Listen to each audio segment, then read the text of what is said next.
Hello guys, this is Daryl Whitman with DestinationWVFTV. Thank you for watching. A California woman who miscarried just days before her planned trip on a Carnival cruise was forced to repeatedly recount the painful ordeal as she pleaded for a refund from the company, which denied her grief-stricken request. Let's talk about it.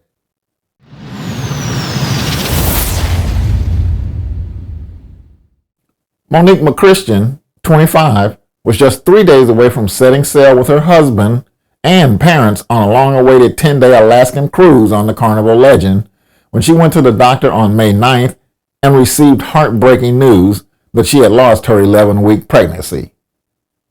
Because she was at risk of hemorrhaging and other complications after failing to pass the miscarriage naturally, McChristian's doctors advised her to cancel a family vacation, a 50th birthday present to her mom that cost about $5,000. I called Carnival the next morning and told them everything, but the agent was very black and white. The agent said that since I did not get the vacation protection, there was nothing they could do for me. She was advised to contact Carnival's corporate offices via email to plead her case. The Roseville resident spent the following days, including Mother's Day, sending emails and making phone calls, but said her story, along with her doctor's notes, were completely ignored. Now it's Monday, the day of the cruise, and I call Carnival again and relive the trauma again, and they asked about the severity of the situation, she said.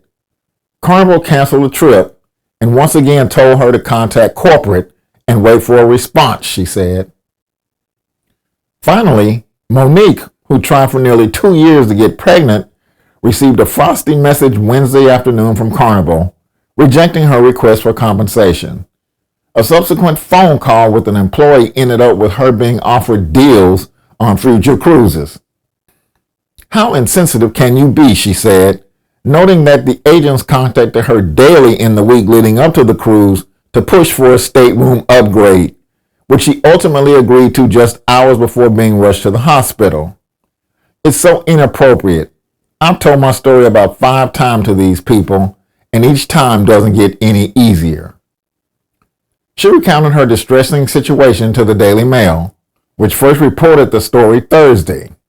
Hours later, McChristian received a call from a Carnival representative who finally offered her a solution and compassion, along with an apology and credits to redeem for a vacation within the next year. It was the first time I talked to a real human being who understood the severity of my situation and how devastating it is, she said. McChristian said the response gave her permission to finally grieve and breathe, but the agonizing experience left her with a very different view of the cruise line she once looked forward to sailing on. I take the blame I didn't get the protection, but no one expects to miscarry 2 days before a cruise. It was a medical emergency, and I wasn't going to pass the baby on a cruise ship, she said. Life happens so fast, and emergencies happen. This situation shows that we're people too, and taking 4 days to respond and not being considerate of a miscarriage, hopefully this will spread some empathy. Well, I certainly hope so too. Thank you for watching.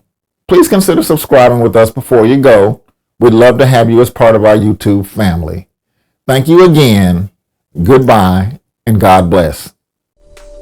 This is Daryl Whitman. Thank you for watching. Remember to like and subscribe, and we'll see you on the next episode of Destination WVF TV.